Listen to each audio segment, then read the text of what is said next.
Medyo mainit. Ayan. Na nga.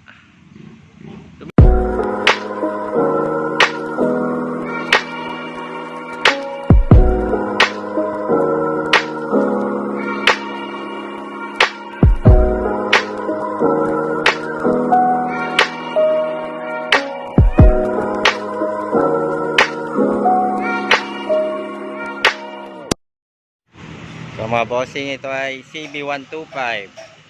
So bali 5 taon na daw siya kanya to. Napakabait naman kung isipin kasi 5 taon bago nagkasira yung motor.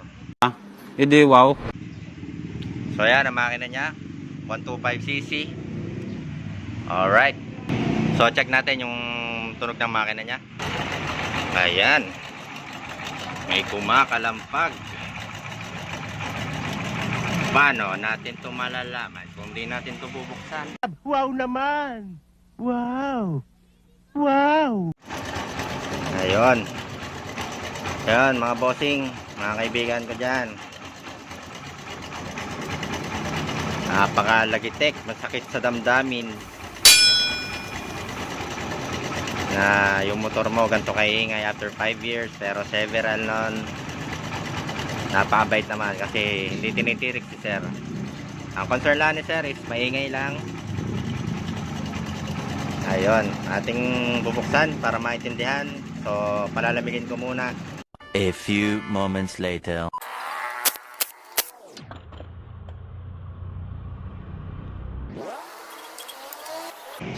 So ayun mga bossing, kitang-kita naman natin.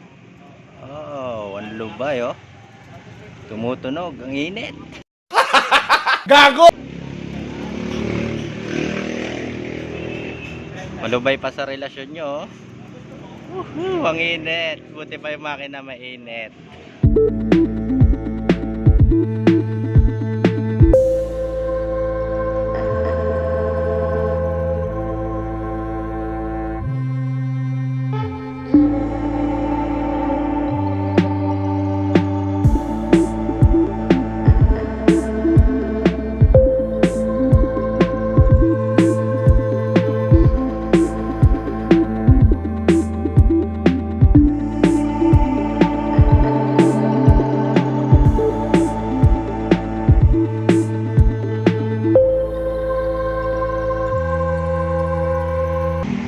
Wow, choco na gatas.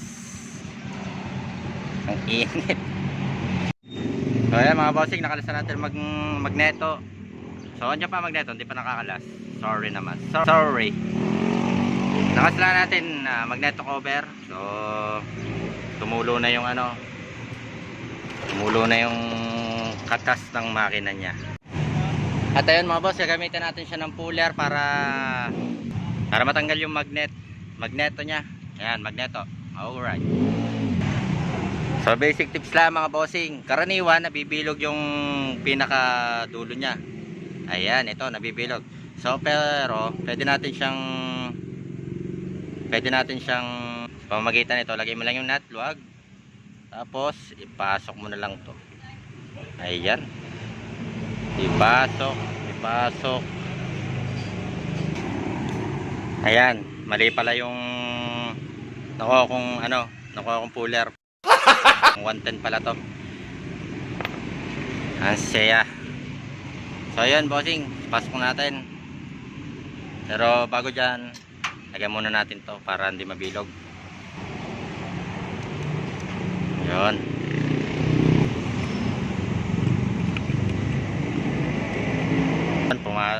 Ayun, pumasok na. Ayun, nakalas na. Okay na.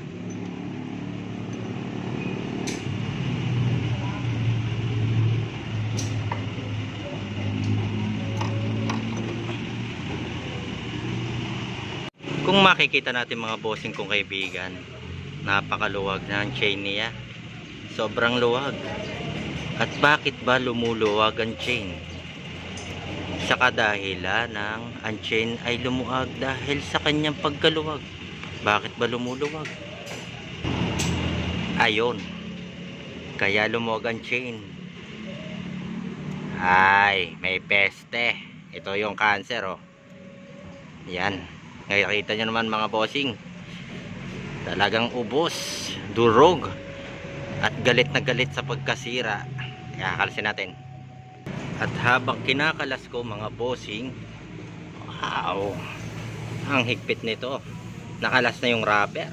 At buti na lang, hindi tumalon pala itong chain na to. Ang saklap nito mga bossing pag tumalon. Damay pati bahay nyo. Nasaan ba ang hustisya? Ba't ako lang nahihirapan? Napakasaklap mga bossing. Masakit pa sa break up pag nangyari yung inaasahan ko. Pero andito na. Bitama na lang yung mali mga bossing. Habang kinakalas ko to.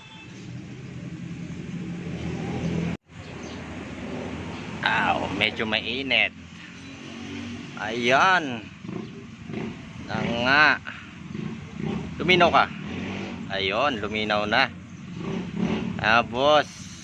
Wow, ang saklap. Hindi na siya bilog. Anong nangyari sa kaibigan ko? Wow. Ano pa bang? Nasaan yung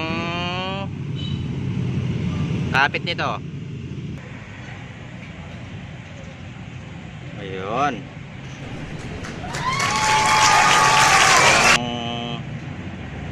Nakakapit sa kanya. Saklap mga bossing. So hanapan natin bossing na kasukat. Punta muna tayo sa ating shop. Ating mga pyesa. Siyempre estimate muna tayo ng malaki para walang dagdag pag kakaunti yung sira. Sino sa binibidyo mo? Hi naman boss. Welcome to my guys. Ano yung vlog? Kaya may-ari ng 917. Hindi, wow. Mayaman yan. Hindi nyo ma-hold up yan. Lagi nakasasakyan yan. Ari origin. So yan mga bossing, fittings muna tayo sa pyesa natin, roller guide. Ayan, dalawa yung kinuha natin para hindi na tayo pabalik-balik, medyo malayo. Mga dalawang bundok bago tayo makarating sa shop. Ayun. Try mo natin itong dalawa, pang Supremo at pang XRM 110. Fit mo natin kasi bihira siya masira, so bihira din nating makita yung pyesa niya.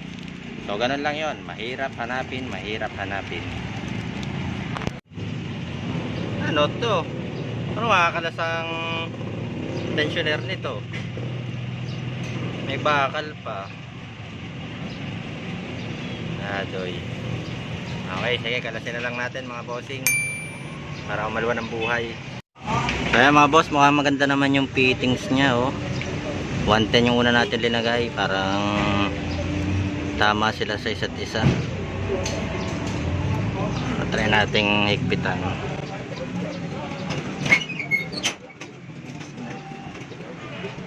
Ayun, napakaganda, napaka-sexy, tama-tama yung fittings niya. Mahigpit na siya. Ano lang mga bossing, advice ko lang ha, hindi porket humihinga yung timing chain nyo, papalitan nyo na nito. Kasi minsan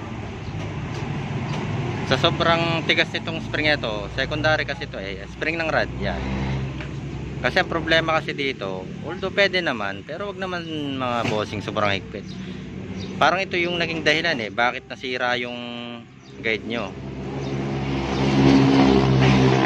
So pwede naman natin sabihin na okay na yung higpit. Sa higpit okay na yun, hindi yung pipilitin mo pa, isasagad mo pa. So yun ang nangyayari.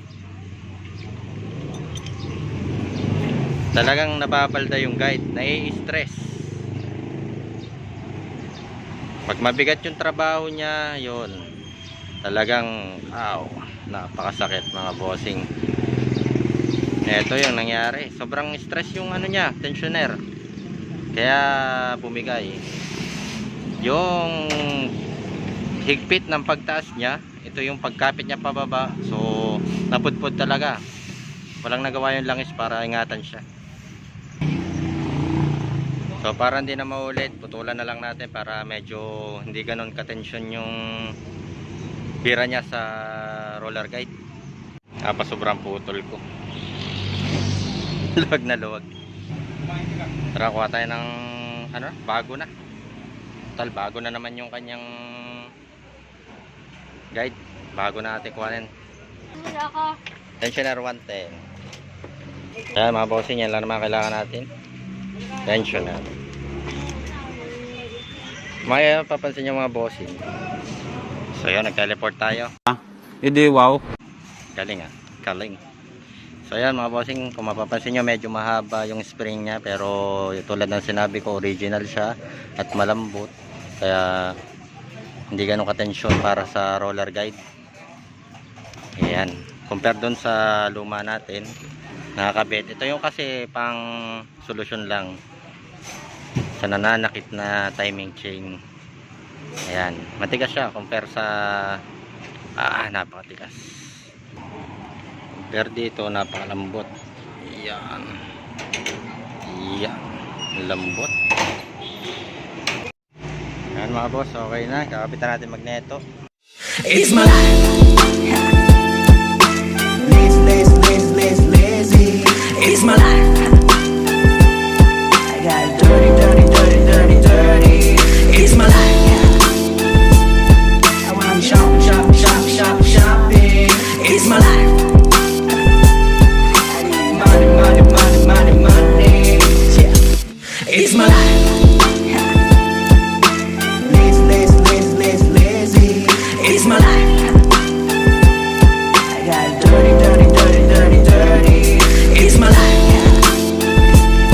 I wanna shopping. It's my life. So yan mga bossing, bubuhayin na natin. Tingnan natin kung nagtagumpay tayo. Pakita naman natin para wala nangyari. Alright. Malinis ang pagkakagawa. Start.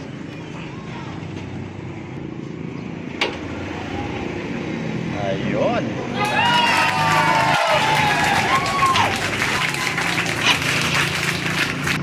Ayan mga bossing. Wala nang lumalagitek.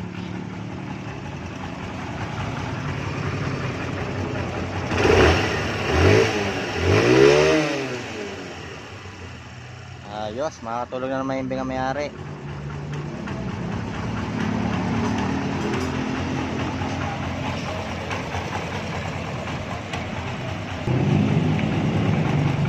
Tawagin mo natin ang QC, si Mr. C. Mr. C. Nagsipilo ka ha? Mr. C. Dilaw na ipin mo. Lapit ka sa makina, pakinggan mo, Mr. C. Ito po yung QC natin. Siya po yung mga taga-check ng mga tunog-tunog. Ayan.